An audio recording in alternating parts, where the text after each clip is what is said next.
Car tolls at the electronic city flyover has gone up from rupees 60 to rupees 65, an 8.33% hike. While we pronounce it as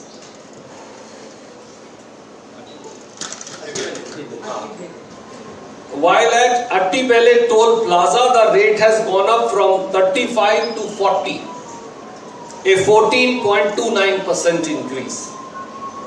The monthly pass for cars at Electronic City has been raised from rupees 1795 to rupees 1885, almost 100 rupees.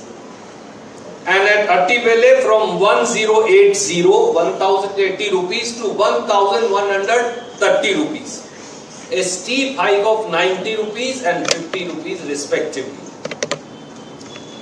BETL, Bangalore Elevated Tollway Limited, as we all know, is a company that works under NHAI.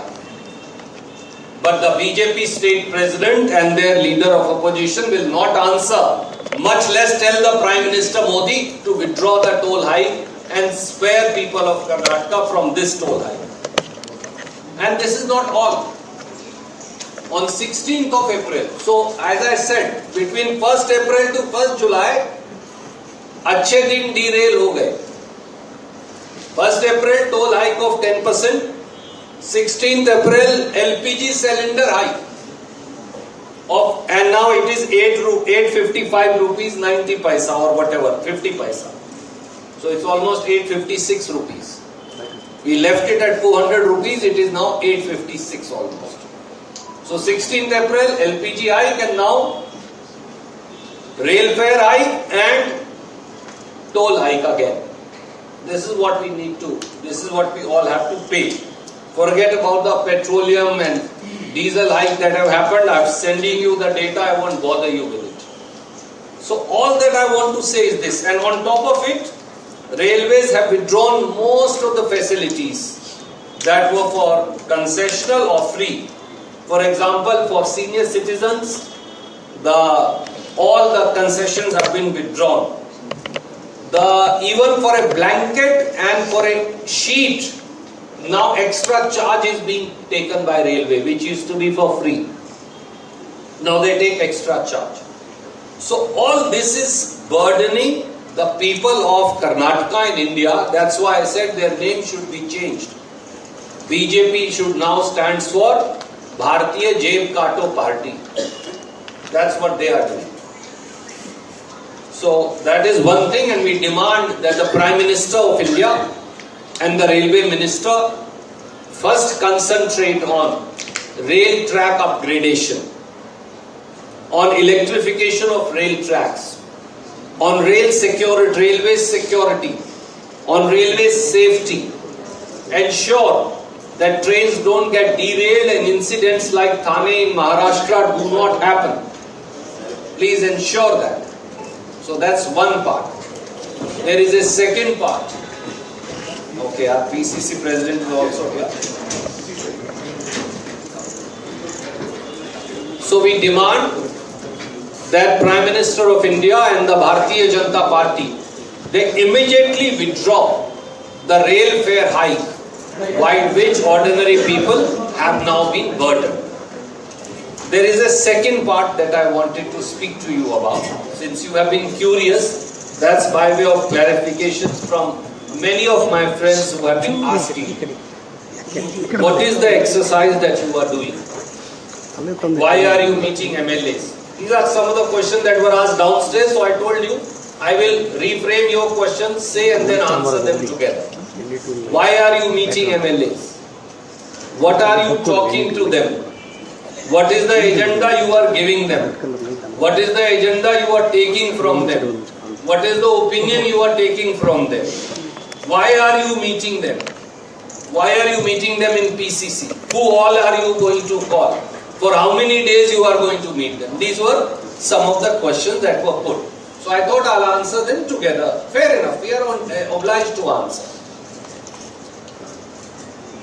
I have met over 2 days and tomorrow again I will meet So I think between yesterday, today and tomorrow we would have met all Congress MLAs of both the Mysuru and Bangalore division, rural and of course the city. Next 3 days, starting Monday, I am going to meet the remaining MLAs. We have given a schedule. AICC secretaries, our working president Mr. GC Chandrasekhar is here. They are informing, we have given them a schedule. So in next 6, 7, 8 days, I would have met everybody. We are also meeting our MPs and MP candidates. After that, we will start meeting our MLCs and other district Congress committee presidents, etc. So it's a continuous process. In between also, if some friends come, like I said, after this PC, I'll meet everybody who's here. We are trying to understand from our MLAs what work have they done over last 2 years in their respective constituencies. It is important to review their performance. After I finish with everybody, then we will call our ministers also to understand what have they done. First, MLAs. If I am an MLA, I am obliged to ensure that my accountability to people, the election promises of the Congress party are fulfilled in my constituency. So I am asking the MLAs to give their report card. What have you done?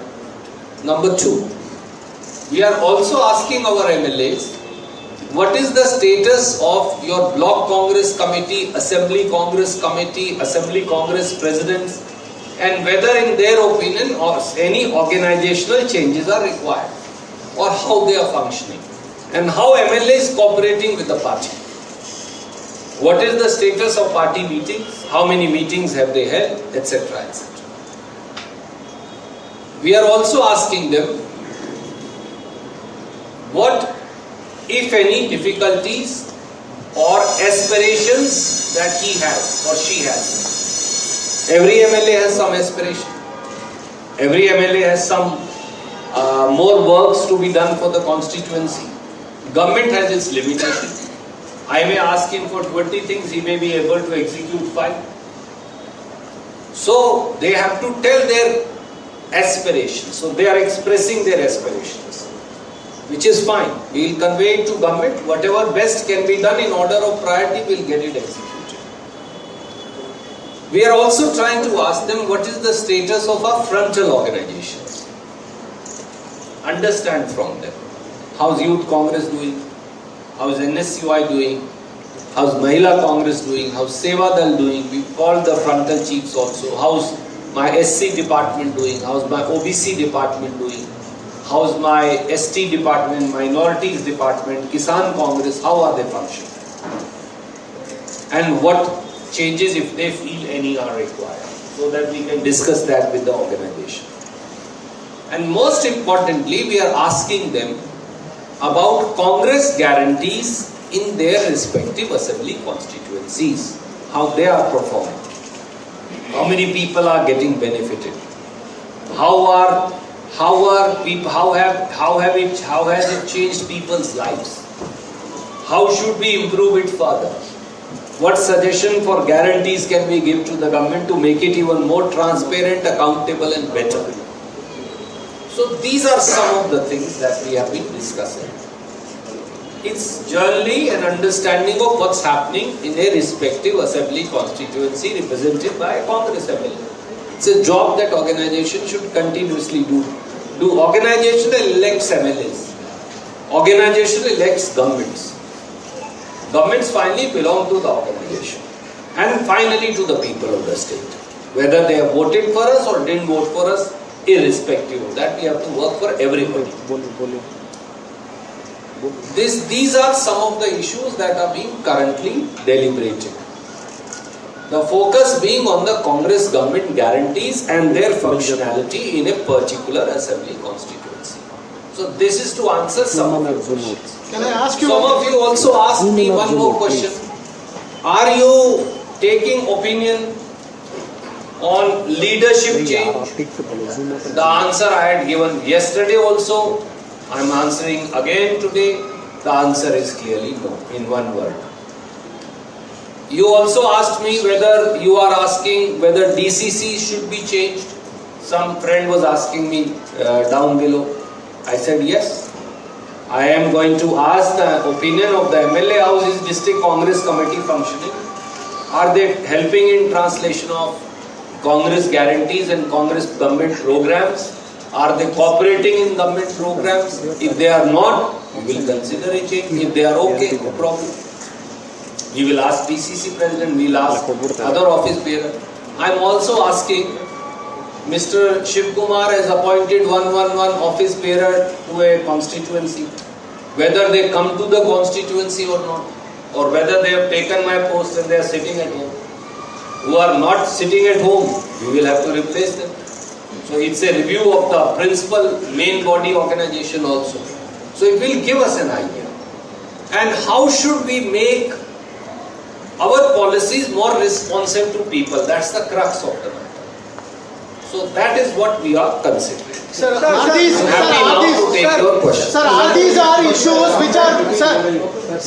issues which are raised by some of your MLAs time and again? Are these loose talks? Are there too much democracy in your party? Time and again they are coming and saying, making statements saying that leadership change. First, second one is when you are saying you are taking the track report. Other side they says we don't have funds. We don't have nothing to bring it to the people.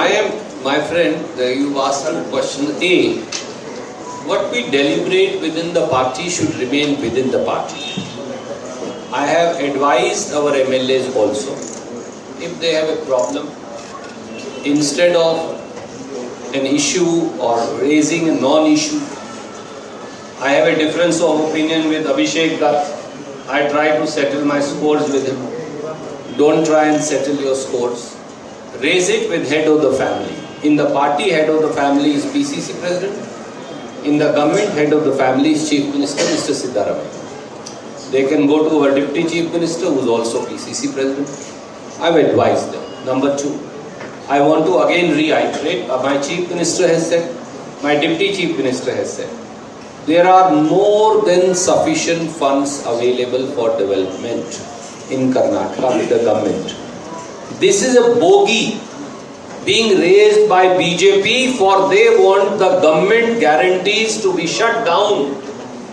I take it to reiterate, BJP is against the 5 guarantees of the Congress party from R. Ashok to Vijendra. All have gone publicly on record that they want Congress government guarantees to be stopped. Mr. Vijendra, Mr. R. Ashok, come forward and dare to say that you don't want women to get 2,000 rupees. You don't want women to get free travel. You don't want people to get Anbhagya 10 kgs of rice. You don't want people to get free current and electricity of 200 units that we give to 1 crore 66 lakh people. For there are 2 models in this country. One is the BJP model, the Adani model of BJP. One is the public welfare model of the Congress. BJP continues to raise this bogey, for they want that this 58,000. There's no leadership change is what Randeep Surjewala there reiterating what he said yesterday on day 1 of his visit to Bengaluru in order to iron out the differences as far as the party is concerned. Yesterday he said it was a figment of people's imagination. Today again he's gone on to say that there's no leadership change. He has spoken about questions being asked as far as the deliberations within the party is concerned. He says that's something that should remain within the party while hitting out at the BJP for the rise in prices, whether it comes to the hike that one is seeing as far as railways are concerned and also the toll prices as far as roads are concerned, and is asking for the government, basically asking for the central government to withdraw the increase as far as railway pricing is concerned, and that hike should be withdrawn is something Randeep Surjewala has spoken of, and the focus really should be on security as far as railways is concerned instead of derailment. So Randeep Surjewala really hitting out at the BJP, saying that they're burdening people of Karnataka, and saying that BJP is stands for Bharatiya Jeb Kato Party instead. And while BJP is the one that's rolling India's common people, really talking about how the common man is being affected, and that Modi government is affecting the pockets of the poor man, and that is something that Randeep Surjewala has spoken of while he is in Bengaluru to firefight the issues within the party. This really comes at a time when Iqbal Hussain of the party has gone on to say that there are 100 MLAs who really want a change in guard, want DK Shivakumar to come in instead as the chief minister as opposed to being the deputy chief minister of the state. But of course, that united front that is being put up by DK Shivakumar. And, this really comes at a time when my colleague Deepak did speak with Iqbal Hussain, who made the claims that there are 100 MLAs who have united, who are demanding and are echoing sentiments of a change of guard, something that is, the murmurs and speculation that's been doing the rounds forever now, but something that's being refuted not just by DK Shivakumar and Siddaramaiah, but also by Mallikarjun Kharge. But let's listen in to what Iqbal Hussain had to say.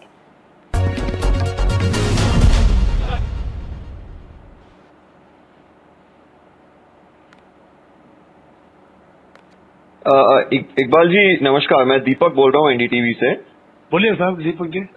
आपका एक official reaction चाहिए था मुझे। ये जो आप statements कर रहे हैं बार बार कि इस टर्म में ही डीके शिवकुमार को चीफ मिनिस्टर बनना है क्योंकि उन्होंने बहुत काम किया है केपीसीसी के लिए, ये आप आज भी आपने कहा है, आज आप जब सुरजेवाला जी से मिलने वाले हैं, क्या ये आप उनसे ये बातचीत भी करेंगे? वही बोलने का है ना सर, उसके लिए जा रहा ना sir. Okay. What are these things, sir, that you want to discuss seriously? Sir, regarding this political, issues we have to talk now, sir. Okay. So for the development of our constituency, other things, sir. Other than that, other issues are there. Regarding that, we wanted to talk to him directly, sir. What is there?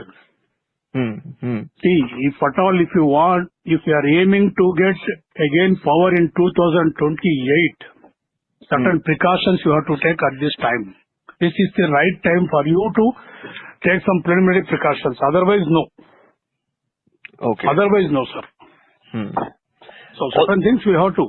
So you're saying this is necessary for the Congress to come back in the next term? 200%. 200%. If at all, if you want power, if you want our government to be in power in 2028, sir, it should be a change. There should be a change. And we have my colleague Vasant joining us to get us the very latest. Vasant, of course, Randeep Surjewala reiterating what he said just yesterday, saying that this is something that people are imagining. It's people's figment of imagination. And today, again, he's gone on to say that there's going to be no change in guard. And that is the united front with DK Shivakumar sitting by his side and, making those, really reaffirming the stand that the Congress party is taking, at least for now. Absolutely, Divya. Karnataka is extremely important for the Congress party politically because it's also a prototype of a state where the Congress really talks about its model of governance when it comes to implementation of guarantees or, for that matter, even caste survey, which is why Randeep Surjewala, the General Secretary and also the person in charge of Karnataka, has made it very clear that there's going to be no change in guard when it comes to Karnataka. Siddaramaiah is going to continue as the Chief Minister, which means that DK Shivakumar is not going to become the Chief Minister. He's going to continue as the Deputy Chief Minister. Now, all of this is coming even as Randeep Surjewala has already met a couple of legislators. He's all set to meet more MLAs in coming days. In fact, it's a 3-day visit. He will also be meeting former district presidents, present district presidents. He's going to talk to former and present office bearers and get an idea of what is going wrong, what is going right with respect to governance. The High Command has made it very clear that the priority is only governance because this is one state, the only state that the Congress party has in the country apart from Himachal Pradesh and Telangana. Well, of course, the point of contention is also a possible cabinet reshuffle,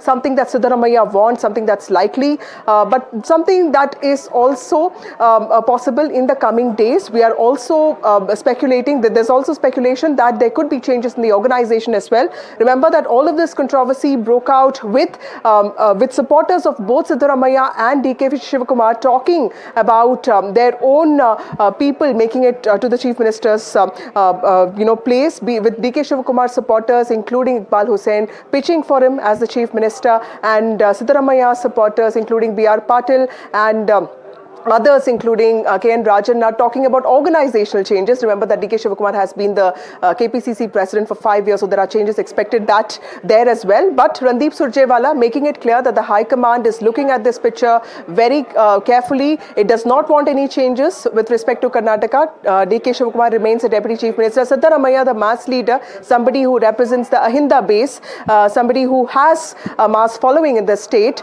will continue to be the Chief Minister. And this shows that the Congress leadership is looking at Karnataka politics very closely and is looking at giving a certain sense of direction to the way its politics is going on in the state.